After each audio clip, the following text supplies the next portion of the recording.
Hey there, and welcome to my opinion on. So, in this week's episode, we are going to talk about the glass human. I couldn't find if that term is, used worldwide, but in Germany, it's a common term, it's a common word, and it describes basically the consequences of mass surveillance.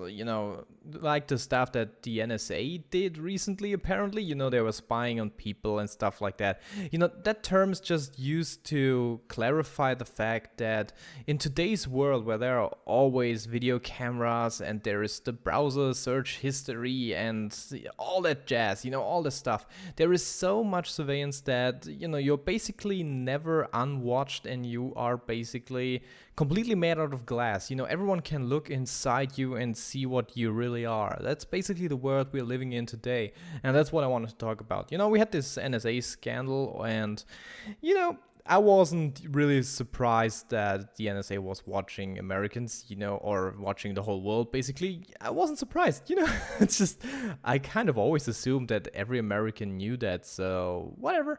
But yeah, so in Germany we have, huge surveillance, there are cameras basically everywhere. I think there is less cameras in Germany than there is in the United Kingdom. That place is just rigged with cameras. It's horrible. They have so many cameras, it's just ridiculous. But yeah, we have lots of cameras in Germany too, and of course security measures, and of course the internet is under complete surveillance. They are, how do you call it, they save all the data they collect from every single computer. It's not like they're spying on the computer itself, but they are monitoring your upload. So whenever you type into Google, I don't know, Japanese tentacle porn, whatever, that will be, stored on their servers, and they can look up if you like Japanese tentacle porn. They can just do that. And that's just, what they can do. So basically you are never unwatched. And if you type into Google something that's, kind of suspicious, it will raise red flags with our security, association. I have no idea how it's called. I think it's called the BND. So the Bundesnachrichtendienst, it's basically the same as the FBI or the CIA, kind of mixed up. I think they do both. So yeah, we got them. And whenever you type in, for example, bombing, terrorism, or of course Nazi, if you type in something like that into the German Google, it will raise a red flag by them, and they will look up all your, recent searches. So if you just type in, I don't know, funny Nazi picture, there won't be a problem. They will see, okay, he was searching for a picture of Hitler riding a dolphin, something like that. Why not? That's fine. But for example, I had this friend, and he was studying, I think it was history. Yeah, he was studying history and politics, something like that.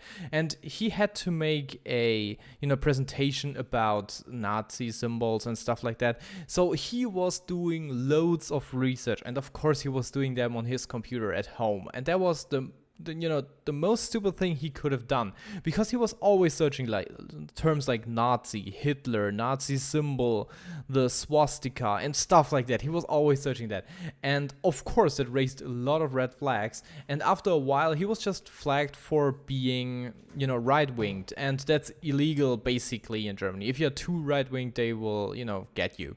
They will get to you. So yeah, they caught him. They actually sent the police over there, and they arrested him and they questioned him. Of course, the whole thing cleared up, but yeah, they came in with a full, I have no idea how you call it. I think it's called not the K9, it's the, how do you call them? The SKS? It's some kind of special unit, like the SWAT in the United States. It's just, they came in full force and they grabbed him. It was horrible. It was funny after that, but yeah.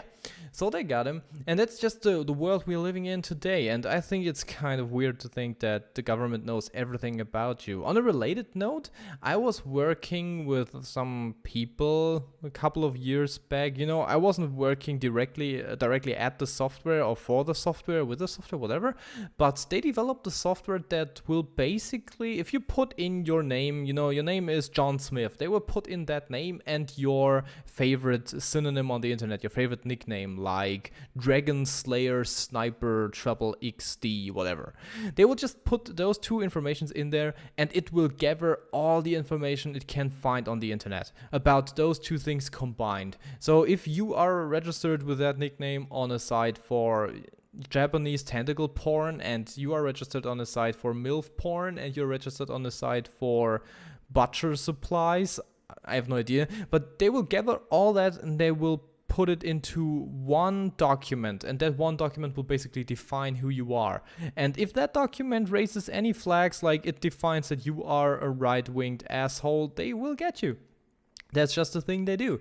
So we are living in a world with glass humans, and I don't like it. What do you think about glass humans? Leave it in the comment section below. That was this week's episode of My Opinion On. I might do a follow-up on this. I don't know. If you liked it, give it a like. And as I said, that was it. I'm iLostLink, signing out.